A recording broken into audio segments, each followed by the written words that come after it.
Merci. Madame Simonet, vous avez 3 minutes.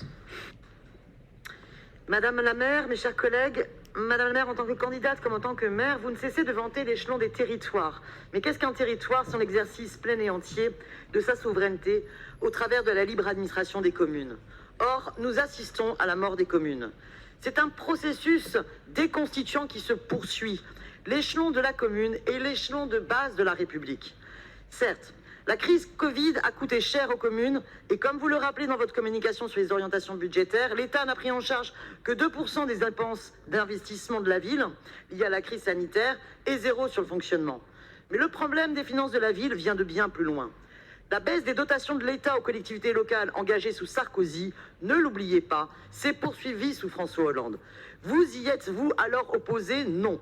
Vous avez préféré négocier la manip des loyers capitalisés et vous avez cessé d'exiger le remboursement de la dette de l'État due au transfert de charges non compensées de moyens que vous revendiquiez sous Nicolas Sarkozy. Emmanuel Macron avait promis de stabiliser les dotations globales de fonctionnement et vous l'avez cru. Il n'a fait que mentir une fois de plus. Et nous voilà dans la situation actuelle où dorénavant la ville contribue aux finances de l'État plus qu'elle n'en perçoit. Et les autres communes de France sont dans des situations pires encore. La ville n'a la maîtrise des taux que sur un quart de ses recettes fiscales. Il n'y a plus d'autonomie fiscale des communes et vous ne proposez rien pour l'instant. En même temps, même sur la restauration de l'impôt sur la fortune, en tant que candidate, vous n'avez pas été capable de dire clairement ce que vous en pensiez. Pire, les finances de la ville dépendent de l'espérance de la reprise du tourisme de masse, de la spéculation immobilière, la poursuite du bidouillage des loyers capitalisés et la hausse des recettes sur le stationnement. Vous n'avez aucune stratégie de bataille face à la politique de Macron, aucune opposition réelle aux logiques libérales à l'œuvre. Pire, vous vous vantez d'être bien noté par les agences de notation. On s'attend donc à un débat budgétaire où le rôle des élus sera de décider dans quelle direction les services publics ils vont opérer les prochaines coupes budgétaires.